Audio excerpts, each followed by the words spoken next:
This is R.J. Rushdoony, Easy Chair number 357, March 6, 1996.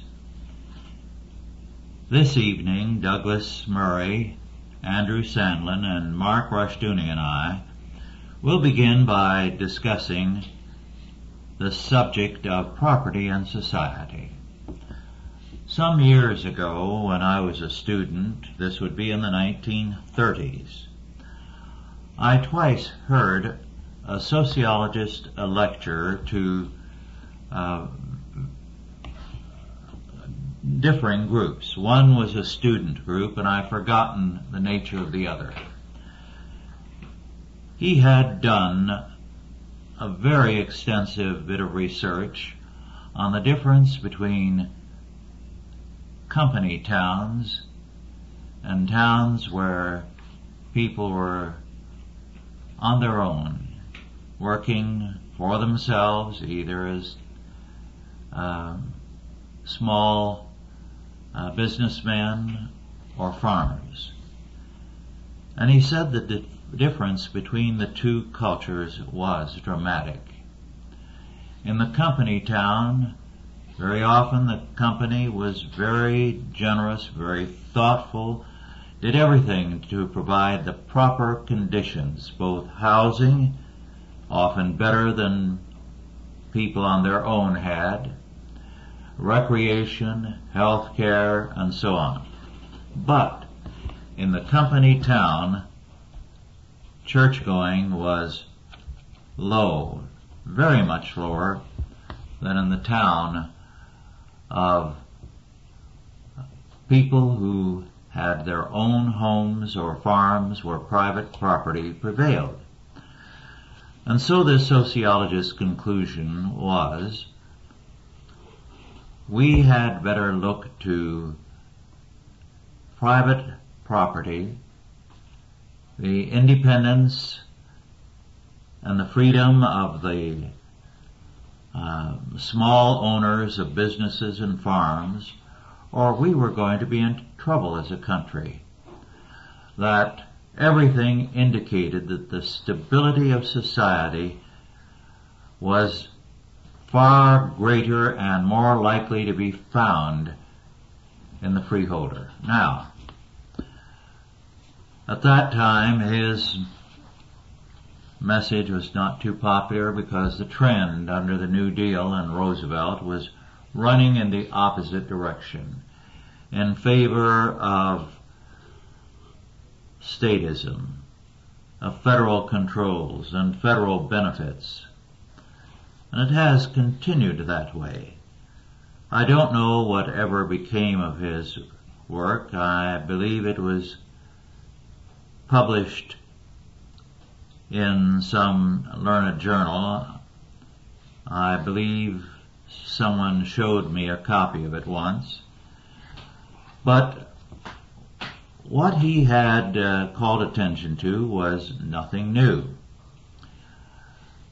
An example of the same kind of thing was the Plymouth colony and Boston and New England as against Jamestown in Virginia. Carl Breidenbaugh did write a book on Jamestown 1544 through 1699, which was published by the Oxford University Press in 1980. And in the course of his book, he makes this statement. In writing to Sir Edwin Sandys in 1620, John Rolfe, and I believe Rolfe was the husband of Pocahontas, was more candid and specific in his remarks about the low caliber of the early Jamestoниans. I speak on my own experience for these 11 years. I never amongst so few have seen so many false-hearted, envious, and malicious people, yea, among some who march in the better rank. Alderman Johnson stated that of the 1,000 colonists sent out in the first 12 years, those who succumbed, 4 out of 5, were people for the most part of the meanest rank. At times, as Governor Dale conceded in 1611, every man almost laments himself of being here, and murmurs at his present state, though haply he would not be better in England. Well, as Breidenbach points out, the population of Jamestown was predominantly male. They were not there as families. They were there to get rich quick and to go back to England and lord it over others. They were improvident. They were contemptuous of the property rights of others. It was nothing unusual for a man who had only a few yards to go to be in the woods and pick up all kinds of dead branches, to go instead to the neighboring house if it were vacant, waiting for somebody else to come to Jamestown and inhabit it, and to tear it apart and use it for firewood. That was the kind of contempt that existed. So, it was a failure. People died more readily there than elsewhere. You remember in Plymouth colony, when the governors in London at first wanted them to have a kind of socialistic society with no ownership by persons and working for the company, they died. They didn't survive. And against any instructions, they went ahead and gave to everyone some private property. Another problem at Jamestown was that they were mostly males. There was almost no family life. They were all living to return to England rich. But they didn't want to work. They wanted indentured servants or slaves to work for them. As a result, it was a failure. The death rate was high, and everyone was interested in show. Another scholar has written on the Jamestown colony that the people there were more interested in becoming gentlemen than in being workers. Now, there were many people that were in Plymouth and in Boston who were middle class, who had no background in farming. They were town folk.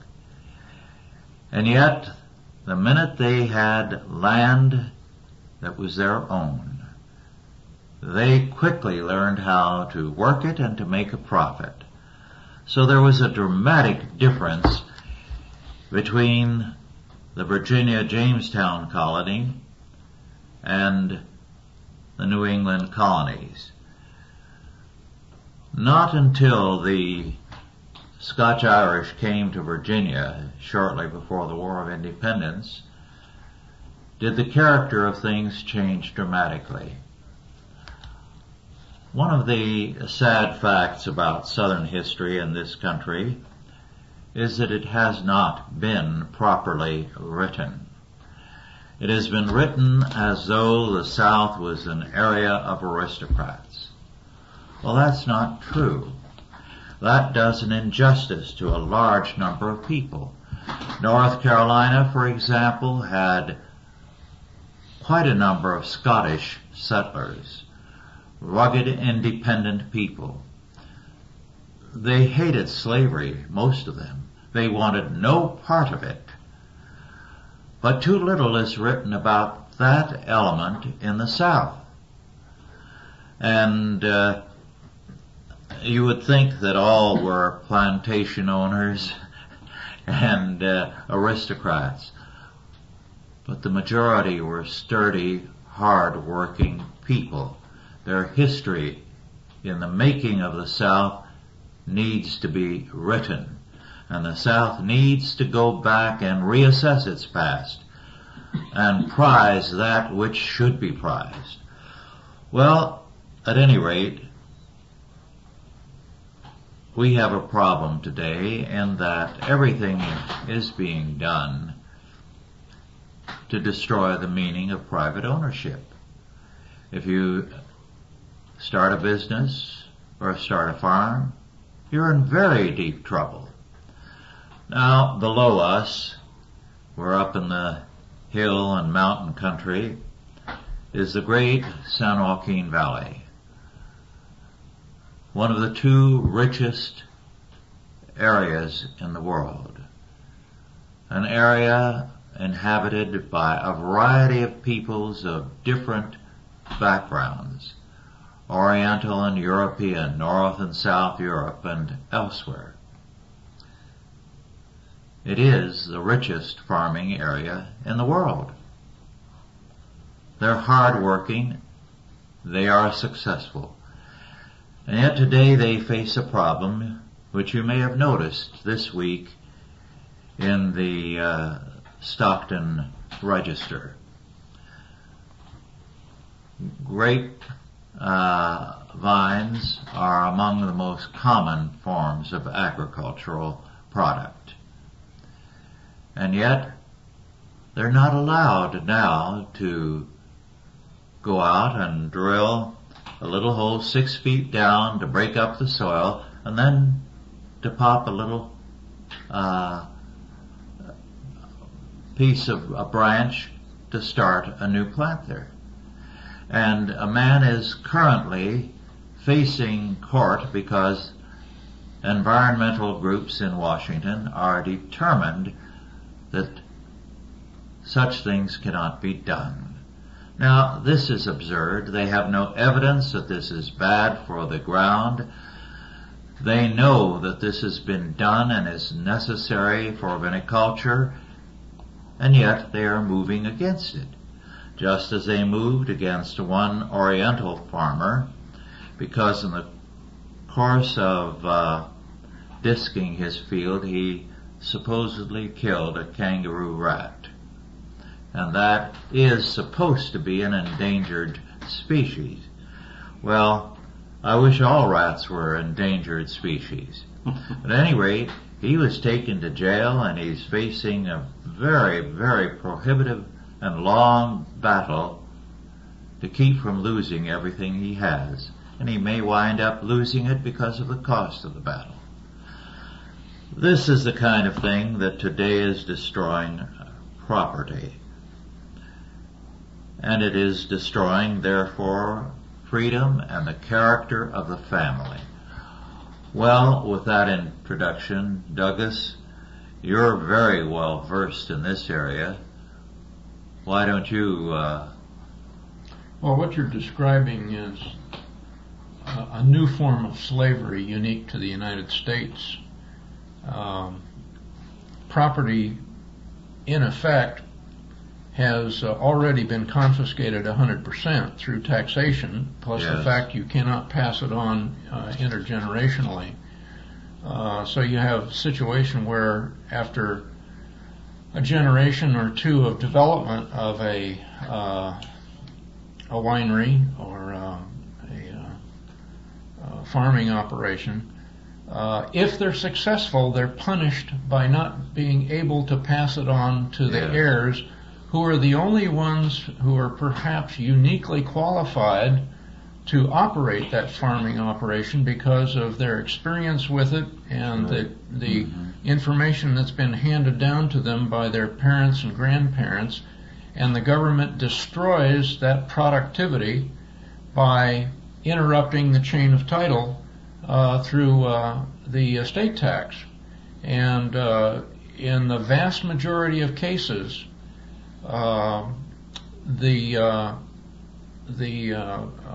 sons and daughters, the offspring of these 2 or 3 generation farm families, are forced to sell it in order to get enough cash to pay the estate taxes. Yes. And that destroys the working capital for the farming operation. The farming operation generally passes to either a developer who destroys the agricultural use of the land and builds houses on it. And the government likes that because they don't really care where the taxes come from. They get this big front-end payoff from the estate tax, and then they get the continuing taxes from the property taxes for the homes that are built on the property. So the government has no interest, either short-term or long-term, in seeing that these farming operations continue, except and as a practical matter, since a lot of the fruit and vegetables now are being imported into the United States from other countries, they don't have to worry about keeping their own bellies full any longer. So the farmers can't use that as a defense with the politicians. The politicians are only looking for tax income so that they can distribute to the constituency that keeps them in power. And so the long-term interests of the country through this confiscation of property are diminished, continually being diminished generation by generation. You're seeing in the San Joaquin Valley thousands of acres of rich farmland that is irreplaceable. I mean, you just don't go just anywhere and find farmland that you can grow stuff on, close enough to water, sources of water, that is commercially viable. But the government doesn't seem to care. They would sooner ship this productivity to other countries, such as Chile, South America, which is where most of our fruit comes from now, particularly during the wintertime. So you've got an internationalization going on, and these farm jobs, once they're lost forever. Once they build houses on that farmland, it's over with. The family farm has become an anachronism. It no longer exists. Any family that does have a farming operation is incorporated. They've generally set up trusts if they're large enough and have enough financial wherewithal. They've set up trusts to pass the farm on to the offspring, assuming they can get them educated properly to be able to keep it commercially viable, because now it's very high tech. Mm-hmm. And they have become commodity brokers more than they've become farmers. Most successful farming operations now keep very, very close tabs on the commodity markets, because this determines totally what they're going to plant, how much they're going to plant, and they're very, very market oriented now. The politicians really have no interest in private property any longer. It's simply booty to be seized. Mm-hmm. And the laws now, as you mentioned earlier, are being slowly and carefully crafted to make it total slavery. Slaves don't own property. Slaves work on other people's property. And the other people is now the government, and we're the slaves. And anybody who thinks that their money is theirs, the money that they earn is theirs, or that their property is theirs, is living in a fantasy world, because it no longer exists in the United States. We are fed the illusion. Mm-hmm. And unfortunately, most of the country is not awakened to that fact. We have an illusory constitution that no longer exists. We have the illusion of private property, and we have the illusion of freedom.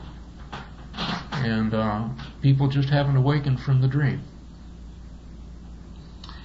Well, you were talking about inheritance taxes, Douglas, and I was thinking of the scriptures and of Naboth and of his absolute refusal to sell his vineyard that was handed down from generation to generation in the family, as property should be. And of course he was killed for his fidelity to his faith and to his fathers. That's just one example in the Word of God of the state's desire to seize property. And of course today we have had for many centuries the problem of eminent domain.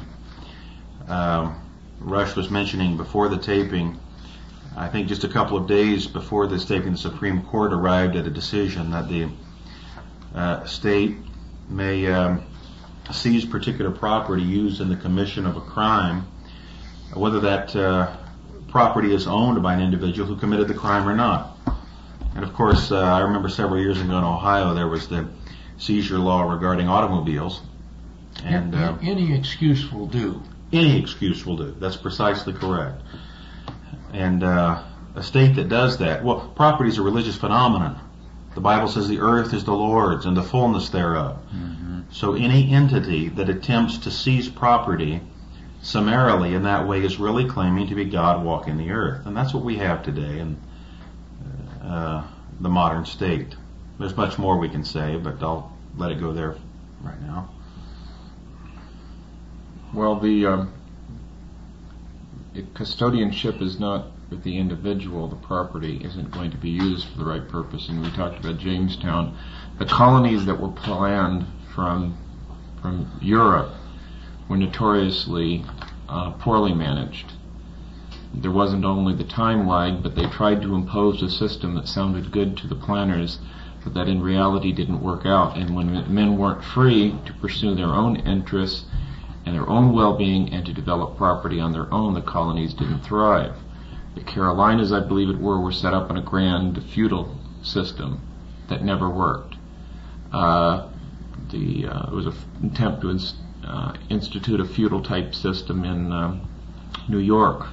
In France, it was basically all the land was owned by the government. There was no incentive to go to France. You'd be a company employee, and you gained no permanent interest in the colony. You couldn't own private property because the government of France didn't want to give up any of the entire half of a continent to individuals, lest individuals might benefit. And I think we've come kind of full circle to that attitude. They don't want to allow any freedom. They don't care if it's more productive that people are allowed to use their own land. They don't care if it's going to produce more tax revenues. It's the whole concept of control, just like where we were 15 years ago with the whole concept of Christian schools and the trials. The concept was control. Who's in charge? Who controls the schools? It had nothing to do with which schools produce the best results. It was the issue of control. Well, we control nothing Exactly. anymore. We don't control our children. We don't control our property. We don't control our own lives. We are totally controlled. We are enslaved by a government which is practicing organized crime on a grand scale never before seen on the face of this earth. Well, we have bought into a socialistic idea of communal property, which is why there's so much state land. What percentage of California is owned by the federal government? It's over 40%. Nearly, almost. It's over 90 in Nevada. Exactly. Virtually all the Sierra Nevadas, for instance, are owned by the national government. That's right. And yet when you hear about the environmentalists talk, they have to protect the few privately held forest reserves from those who would destroy them and abuse them. It reminds me, I was on a missionary trip to Alaska several years ago. There were some Indians there, and Rush, of course, you work with the Indians. Maybe you can add to this also. But those who lived outside Anchorage in some of the main areas essentially lived communally.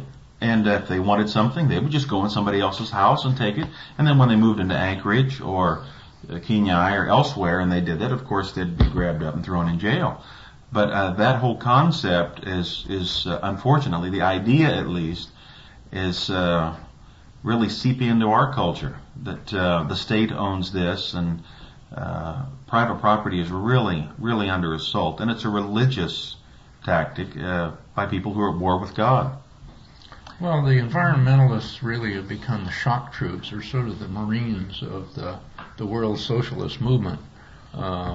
Anybody who thinks that they care a whit about the spotted owl or any salamander or bug is deluding themselves. Yeah, it's a ruse. The bottom, the end game is control over all resources. When you control all resources, you in effect have invoked total slavery. That's right. Well, I just read recently again the Communist Manifesto, and of course, Marx and Engels put it out so plainly. They said, we disdain to hide our purposes, and yet what's so strange is the United States claims to be anti-Marxist and communists are the boogeyman, and yet to a large extent it was frightening to read again what they said, because we have implemented much of their pattern here in the U.S.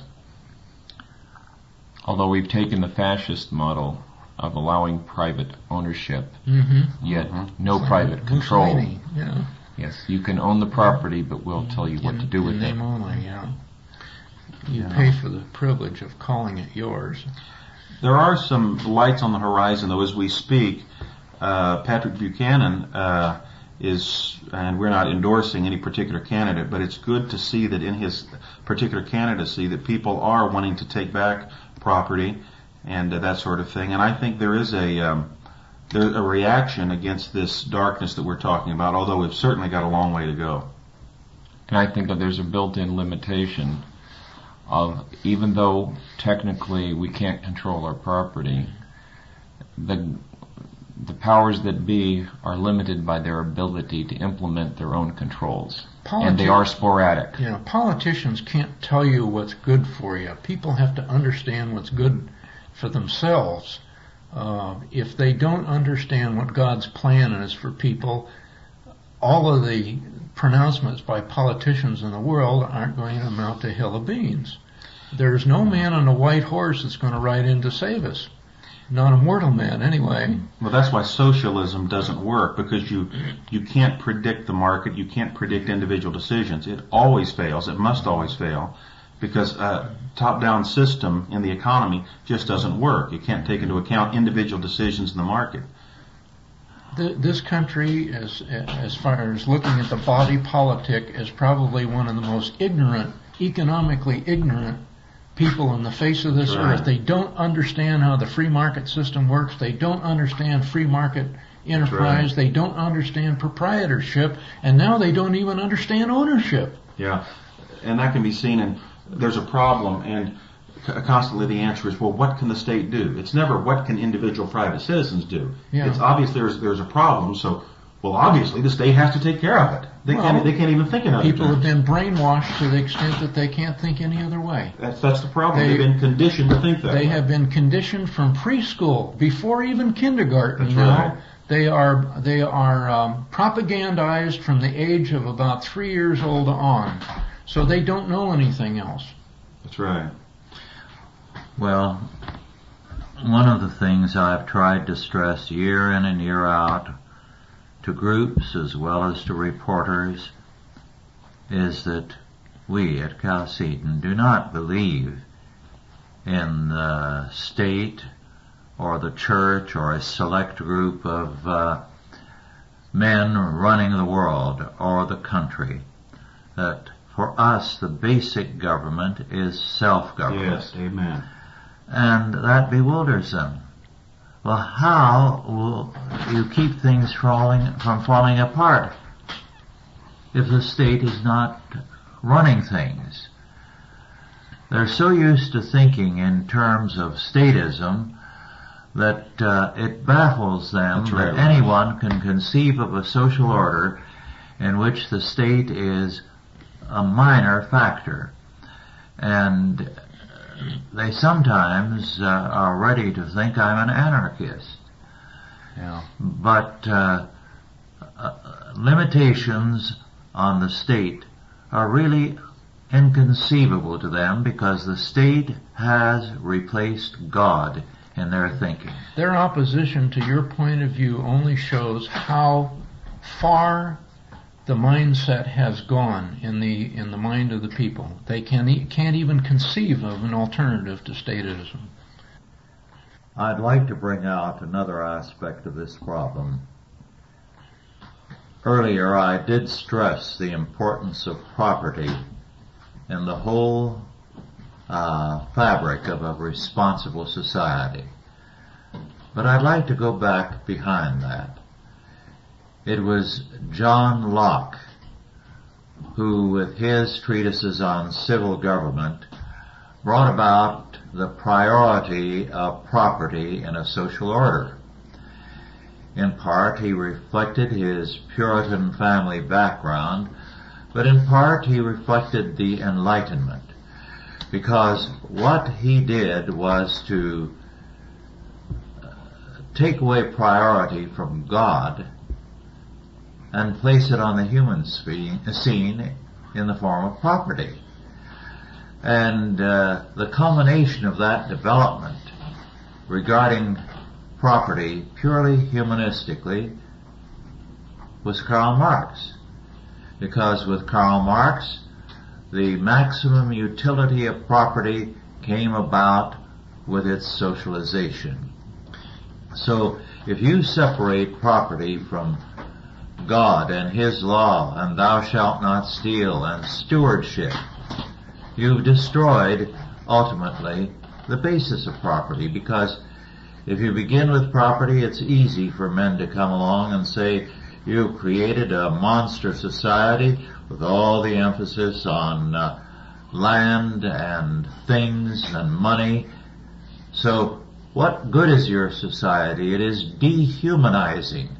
And this was the argument of the socialists against the Lockeans. I remember there was a big dose of that in the universities in the 1950s. The anti-materialism movement came just prior to the anti-establishment movement of the 1960s. We have to understand a right-wing enlightenment is no better than the left-wing enlightenment. And Rush, you were talking about Locke and, of course, his idea, which eventually became the secular social contract, which did pave the way for just what you were talking about, socialism. There has to be a biblical idea, the biblical idea, of property as stewardship. Yes.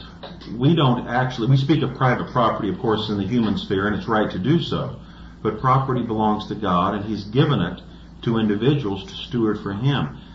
And so, that's precisely correct. Isn't it interesting that that's how the federal government sees their role over public lands? Absolutely. Well, what happened was that with Locke, the Puritan and biblical idea of the covenant between God and man was replaced by the social contract between man and man. Absolutely. So a good doctrine was taken and falsified. Yes. And it's no wonder that in time the people who despised everything Locke stood for were able to utilize the foundations he laid for a humanistic socialist society. And statists are anti-covenantal to the core. And that's what you were talking about earlier, Douglas, with the inheritance taxes. They hate the idea that property can be transferred from generation to generation. For them, the earth belongs to the living, as Jefferson said.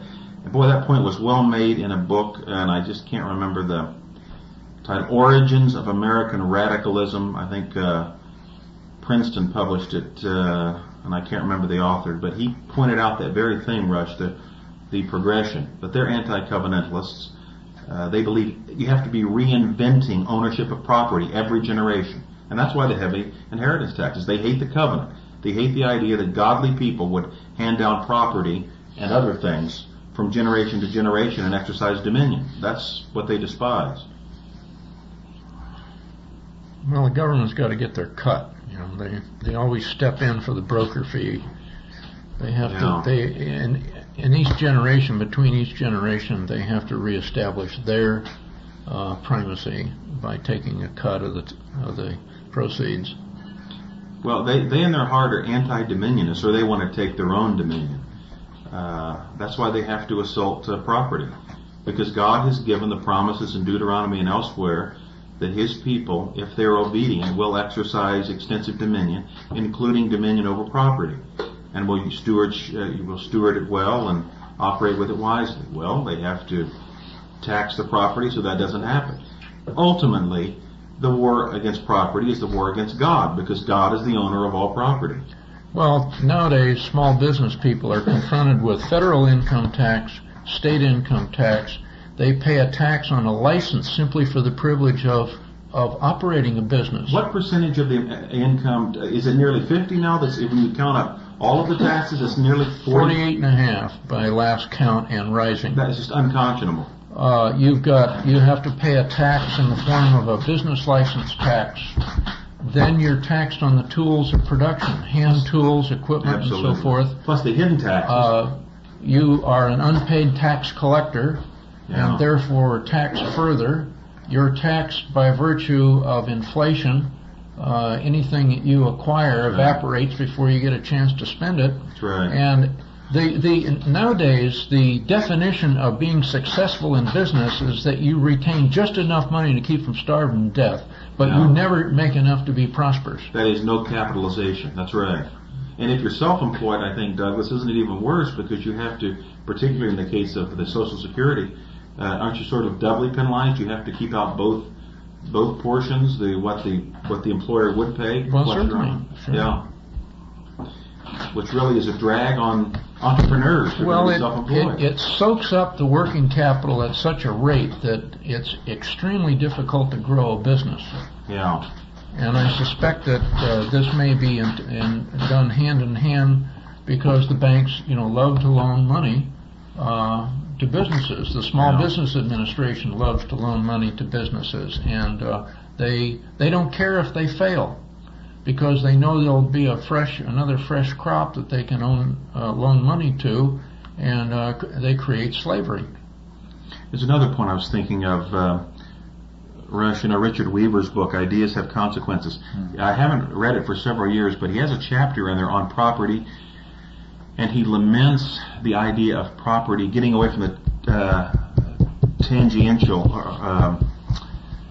idea of hard property, tangible property, and it was a fascinating point. I can't remember the whole argument, but he was talking about stocks and shares and speculative property and that sort of thing. I think that's another. When people talk today about making money, it's oftentimes in the stock market, bonds, and away from tangible property. I thought that was a fascinating point. We have a problem where property is concerned today, in that too many Christians, in radical contradiction to the Bible and to God's law, downgrade property as though things material were to be despised. Neoplatonic, yes. That's an ascetic view that is out of place in the church. And because of this, there is no interest in defending property. There is no preaching on what God has to say about stewardship and ownership. There is no teaching of children on of God and property. That's right. It used to be, we were told when I was very young about the relationship between our faith and commandments such as thou shalt not steal, proper respect for what was somebody else's. It was all regarded as religiously and morally important. No more. No provident or long-term thinking. I was just talking to someone recently that was talking about a relative, and I said, well, doesn't this person think about when his or her money is going to run out in 5 years? Oh no, there's just not that way of thinking among too many Christians today. It's all, of course, the problem is a defective eschatology in many cases. They think the rapture will come soon. But this downgrading of property is really a pagan, an old ancient Greek idea, and it's a shame that so many Christians hold to it. It's a denial of the authority of God in all spheres of life, including the material. Well, they're gamblers. That's right. Yeah, that's a good way to put it. Sure, they're gambling on the outcomes. That's right. I've actually heard some of them say, run up your credit card debt, run up your debt, because the Antichrist is going to get the bills anyway. So just run up you don't have to spend wisely, and that's actually frowned upon by many churches.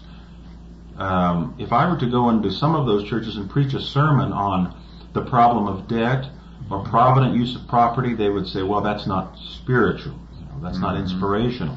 And I would point out, that's true. And I pointed out from the Word of God, but this is what the Word of God says. Well, no, we want to read John 3:16 or Acts chapter 2 or something, I said, well, this is just as much a word of God as the word of God as those are. They know any bad news. Yeah, that's exactly right. Nor do they want to face their perhaps own shortcomings. And that's one reason the church is so impotent today. The church is so retreatist. Because the wicked are dominionists today. They eventually will not be successful, but God has permitted them to be successful because in this time to scourge His church because she's been so unfaithful. Then too, debt has also created an attitude in people's mind that they realize that they really don't own the property anyway, that it's really only an investment to them, and they think of property as equity. And Good equity point. is something I'll always can pull out at a later time and maneuver it here and maneuver it there so I can build more equity. And they think of property as equity and something to be exploited. Right now, the value of property has been dropping. And yet realtors find that owners who need to sell are unwilling to be realistic because to them they're always supposed to come out ahead. That inflation should increase the value on paper of their property so that they are perpetually on the up and up, going into higher ground, as it were. Well, they're playing with dynamite. I mean, leverage is a bomb that can blow up in your face. Lots of people have destroyed whatever they had by getting over leveraged, but yet they believe that's the way to be all the time. They think that makes them invulnerable.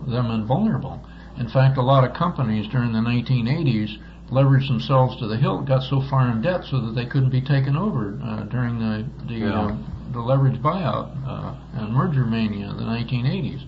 So debt became the vogue thing in business. Yeah, God will not be mocked, though. Debt culture is a slave culture, and especially when Christians do that. Well, just read in Deuteronomy chapter 28 what God says is so plainly: if you're obedient, you will be a creditor and not a debtor, and vice versa, of course, if you're disobedient. And that is a sad commentary on the modern church. This is something that's got to be preached. This is why many Christian organizations like ours, who could be doing better financially, and we need it, many Christians are so far in debt and slaves to debt, they can't support things that they should be supporting. Have mortgaged their future. When property is not seen as an area of dominion and it's seen as just equity too, it spills over into the business aspect. Corporations are owned by people who have stock, who are willing to get in, and it's a transient ownership. That's right. The management is also transient, and the management gets outrageous sums of money in the hopes that they can work their, Harvard Business School, magic and make a profit, and they're gone in a few years with a huge retirement package. And one day the employees wake up and say, "You've been sold. We're shutting this factory down. You're out of a job," and they wonder what happened, because nobody thinks of a company anymore as something that's right, a kind of a responsibility to the employees, something to be proud of. The ownership of a company, it means nothing. That's right. One of the things that I have seen in my 80 years is a change in perspective with regard to property and the care thereof, to put it in general terms.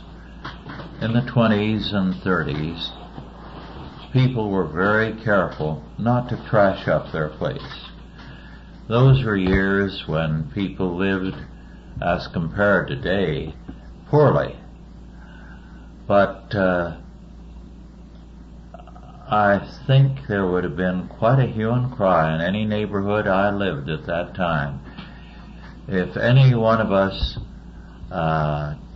children dropped a candy wrapper or a piece of scratch paper on the sidewalk or the street. It wasn't tolerated.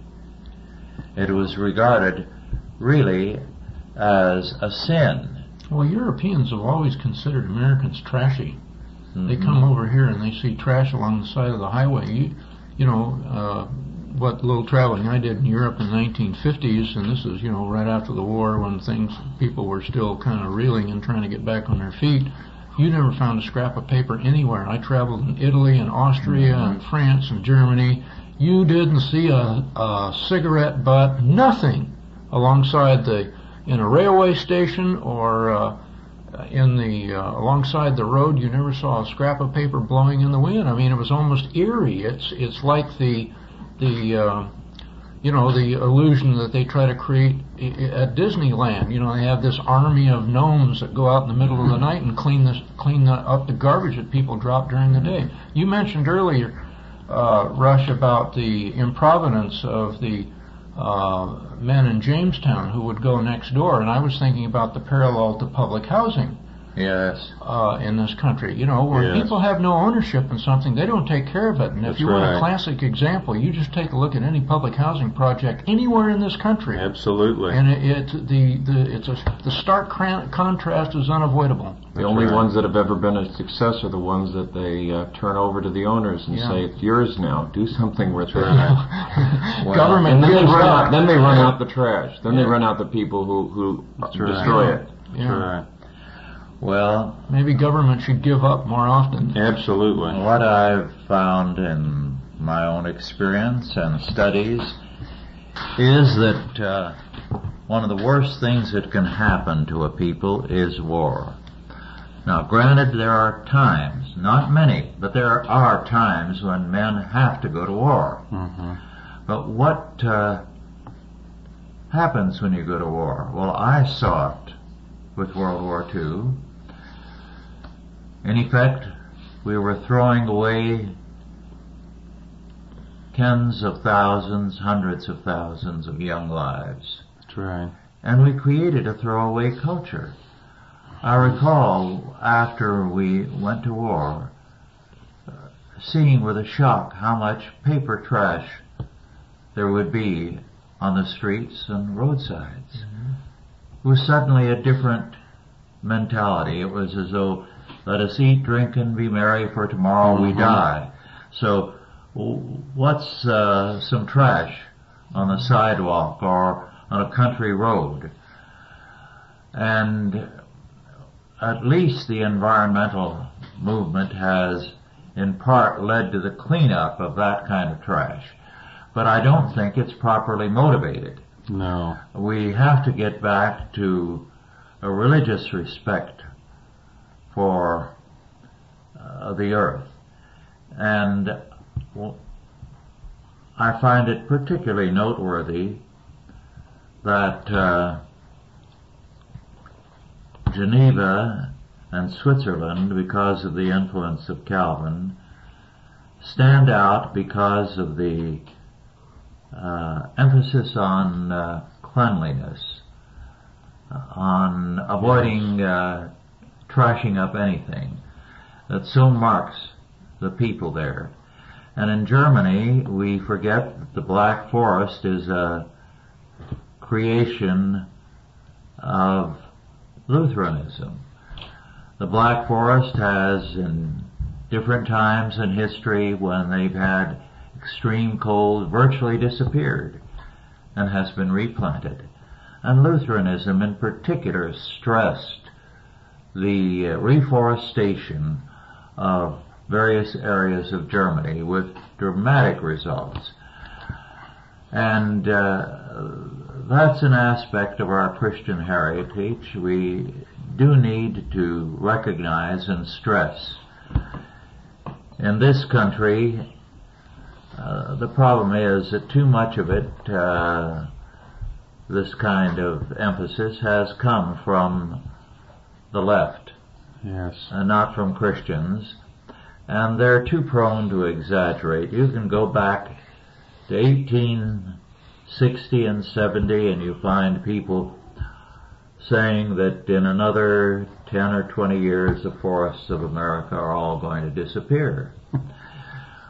Well, we have more woodland now than we did then, and more now than we did in 1920, and more now than we had in 1950, because trees are a renewable resource. Well, I assume that nobody looks out the window when they fly in an airplane You go anywhere in this country and you fall asleep looking at trees in almost any direction you go.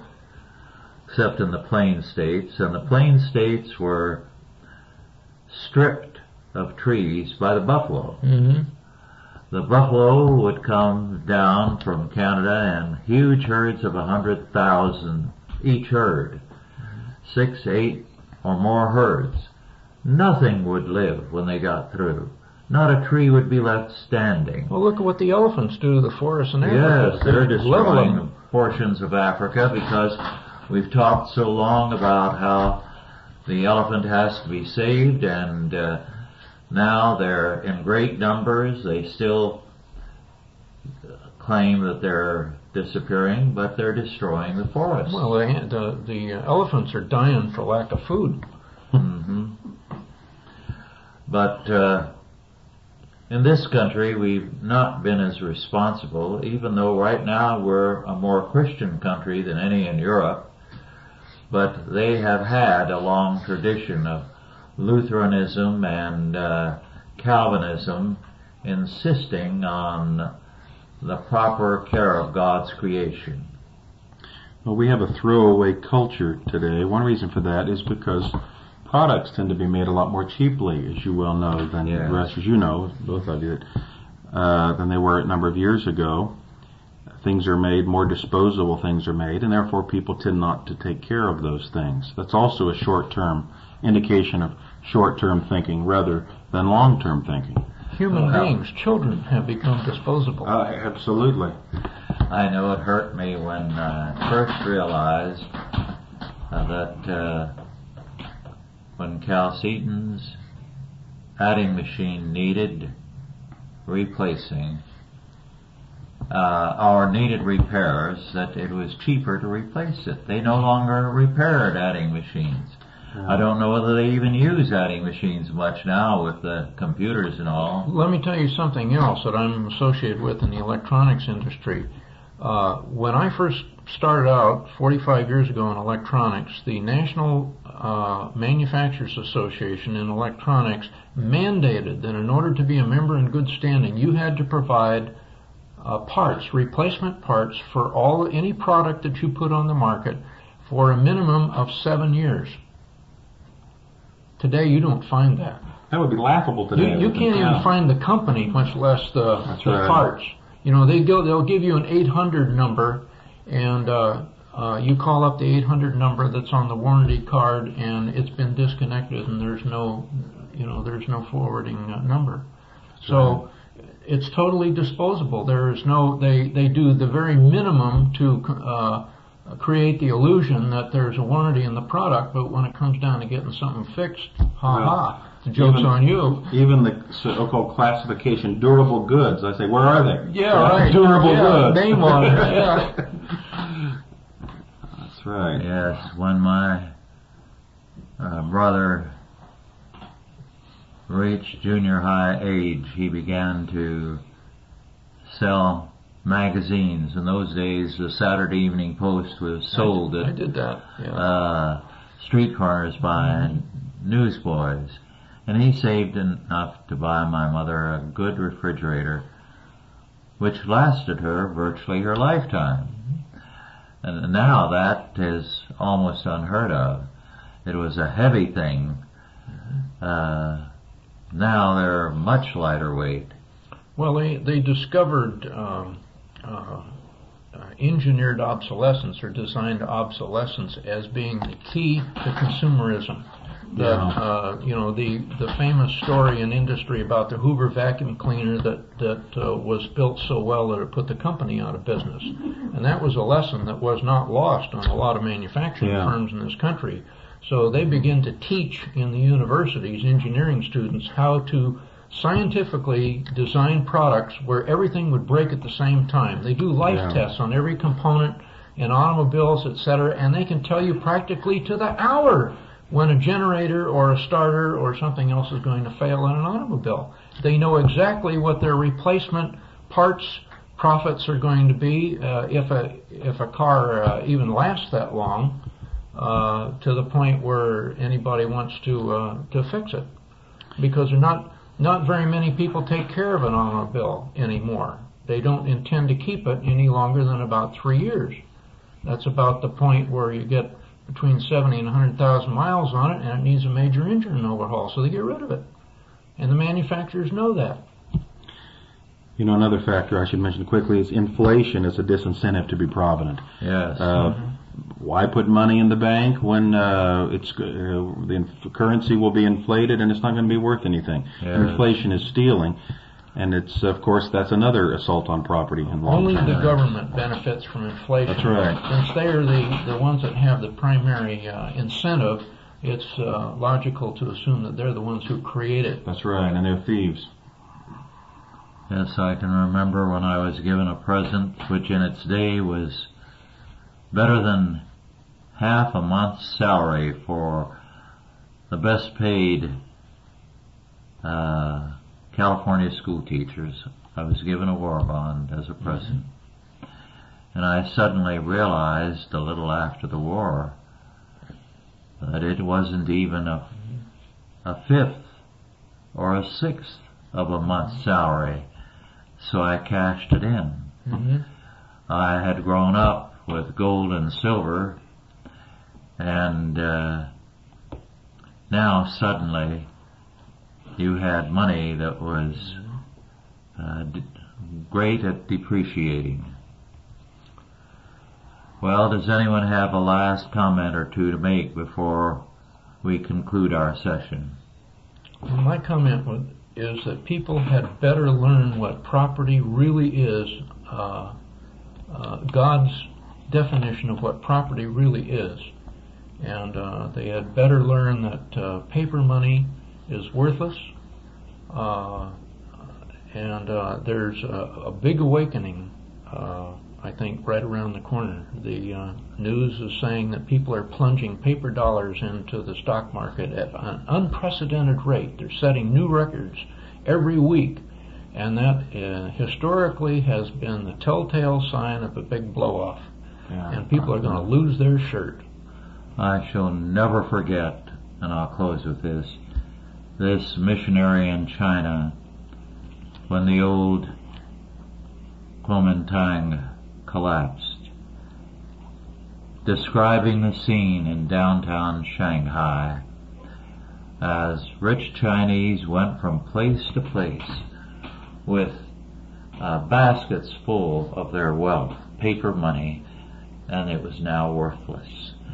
And he described this one very wealthy man sitting on the curb in front of the bank, crying as he looked at the basket full of paper money. And he said at that time, with an American silver dollar, you could buy a great deal. Well, our time is up. Thank you all for listening, and God bless you.